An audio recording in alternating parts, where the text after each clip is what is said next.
Some time after this Nahash king of the Ammonites died and his son succeeded him as king. David said, "I'd like to show some kindness to Hanun son of Nahash, treat him as well and as kindly as his father treated me." So David sent condolences about his father's death. But when David's servants arrived in Ammonite country and came to Hanun to bring condolences, the Ammonite leaders warned Hanun, "Do you for a minute suppose that David is honoring your father by sending you comforters? Don't you know that he's sent these men to scout out the city and size it up so that he can capture it?" So Hanun seized David's men, shaved them clean, cut off their robes halfway up their buttocks, and sent them packing. When this was all reported to David, he sent someone to meet them, for they were seriously humiliated. The king told them, "Stay in Jericho until your beards grow out, only then come back."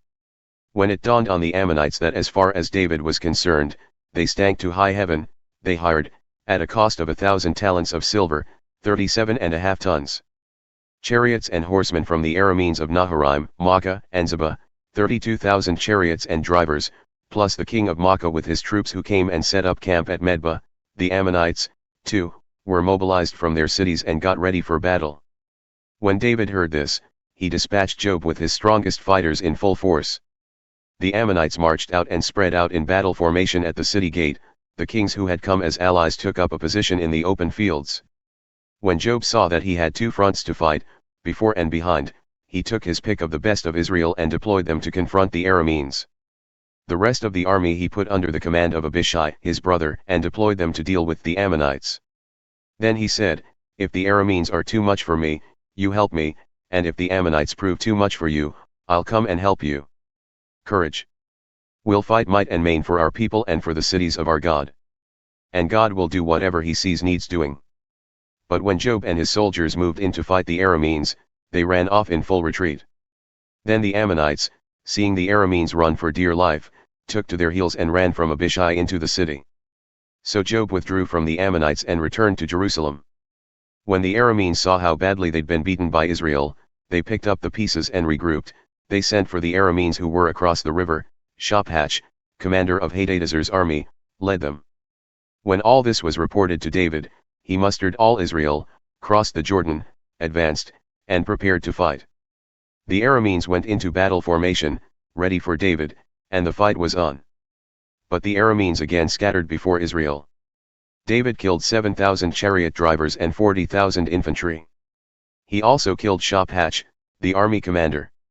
When all the kings who were vassals of Hadadezer saw that they had been routed by Israel, they made peace with David and served him. The Arameans were afraid to help the Ammonites ever again. That spring, the time when kings usually go off to war, Joab led the army out and ravaged the Ammonites. He then set siege to Rabbah. David meanwhile was back in Jerusalem. Joab hit Rabbah hard and left it in ruins. David took the crown off the head of their king. Its weight was found to be a talent of gold and set with a precious stone. It was placed on David's head. He hauled great quantities of loot from the city and put the people to hard labor with saws and picks and axes. This is what he did to all the Ammonites. Then David and his army returned to Jerusalem. Later war broke out with the Philistines at Gezer. That was the time Sibbecai the Hushathite killed Sibbecai of the clan of giants. The Philistines had to eat crow. In another war with the Philistines, Hanun son of Jair killed Lamai, the brother of Goliath the Gittite whose spear was like a ship's boom. And then there was the war at Gath that featured a hulking giant who had 24 fingers and toes, 6 on each hand and foot, yet another from the clan of giants. When he mocked Israel, Jonathan son of Shimeah, David's brother, killed him. These came from the clan of giants and were killed by David and his men. David, Satan, and Araunah. Now Satan entered the scene and seduced David into taking a census of Israel. David gave orders to Joab and the army officers under him, canvass all the tribes of Israel, from Dan to Beersheba, and get account of the population. I want to know the number. Joab resisted, "May God multiply his people by hundreds. Don't they all belong to my master the king? But why on earth would you do a thing like this? Why risk getting Israel into trouble with God?" But David wouldn't take no for an answer, so Joab went off and did it, canvassed the country and then came back to Jerusalem and reported the results of the census. There were 1,100,000 fighting men. Of that total, Judah accounted for 470,000. Joab, disgusted by the command, in fact, turned his stomach. protested by leaving Levi and Benjamin out of the census taking. And God, offended by the whole thing, punished Israel. Then David prayed, I have sinned badly in what I have just done, substituting statistics for trust, forgive my sin, I've been really stupid. God answered by speaking to Gad. David's pastor, go and give David this message, God's word, you have your choice of 3 punishments, choose one and I'll do the rest. Gad delivered the message to David, do you want 3 years of famine, 3 months of running from your enemies while they chase you down? Or 3 days of the sword of God, an epidemic unleashed on the country by an angel of God? Think it over and make up your mind. What shall I tell the one who sent me? David told Gad, they're all terrible. But I'd rather be punished by God whose mercy is great, than fall into human hands. So God unleashed an epidemic in Israel, 70,000 Israelites died. God then sent the angel to Jerusalem, but when he saw the destruction about to begin, he compassionately changed his mind and ordered the death angel, enough's enough. Pull back. The angel of God had just reached the threshing floor of Araunah the Jebusite. David looked up and saw the angel hovering between earth and sky, sword drawn and about to strike Jerusalem. David and the elders bowed in prayer and covered themselves with rough burlap. David prayed, please. I'm the one who sinned, I'm the one at fault. But these sheep, what did they do wrong? Punish me, not them, me, and my family, don't take it out on them.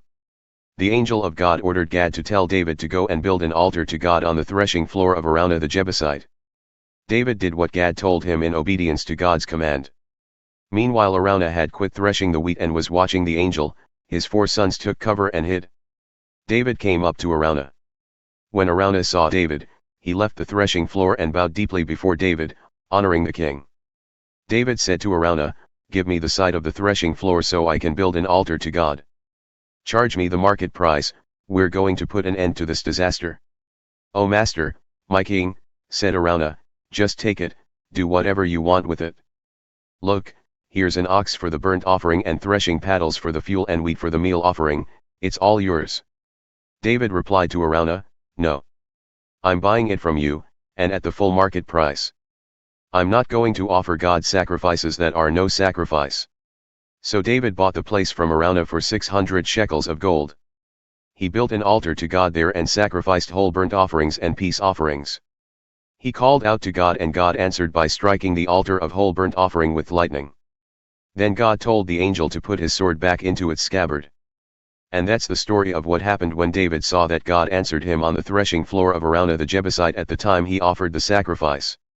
At this time the tabernacle that Moses had constructed in the desert, and with it the altar of burnt offering, were set up at the worship center at Gibeon. But David, terrified by the angel's sword, wouldn't go there to pray to God anymore. So David declared, from now on, this is the site for the worship of God, this is the place for Israel's altar of burnt offering.